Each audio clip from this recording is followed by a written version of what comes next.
I'm gonna do a little demo of my board game that my son Christopher invented. He calls it Archmage. Appears that name's probably already taken. We'll have to change it, but that's what we're using for now.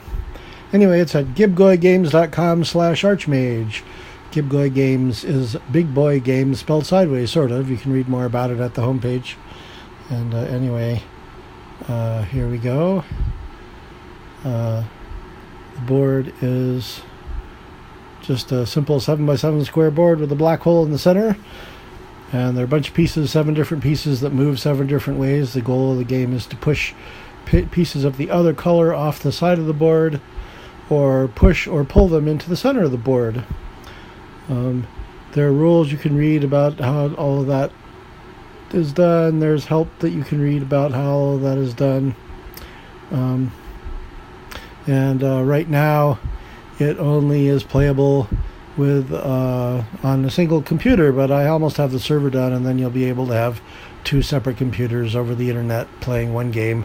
There'll be chat, so you can talk to each other. And anyway, the game starts out in placement mode, and you basically select a piece you want to place and tap a place you want to place it, and you alternate doing that. And it defaults to the piece, but you can choose another one. And I'm just going to place them all here so we can see what it looks like. Once they're placed, then the game starts. And all the pieces of your color, notice it says white, click the green actor. The actor is the piece that does something to move another piece. And the green ones are the ones that can actually do something. This is a mage, for instance, this hat here, which I just selected, and it can push or pull a piece nearby and diagonally or horizontal vertically. That's not too interesting, so I'm going to cancel that. This is a moon. It can push or pull as far away as it wants to diagonally. And so I'm going to pull this black piece into the center here, and notice that my black piece appeared up at the top. I've captured that one now. And I can do the same here. This guy is the sword, and he pushes diagonally, but only a piece that's right nearby. And so I'm going to push this mage off. And I have one more move I can make there, but I'm not interested, so I'm going to let the other guy turn. And now it's black's move, and he can do what he wants. Black doesn't want to push his own black piece off, but whenever you move with a piece, it changes color. So I can first move with the sword. Now the sword's white, and now it's interesting to push it off because it's white, and it comes down and I capture it. And it doesn't look like I have any more captures I can do right now, so I'm going to give the comm over to the other player.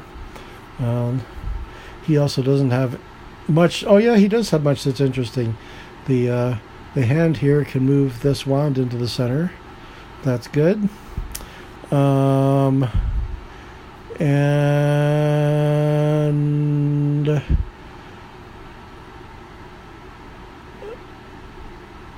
let's get set up for doing something else here.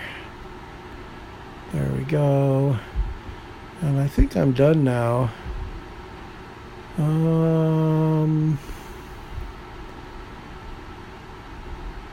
Yeah, I'm gonna let black play.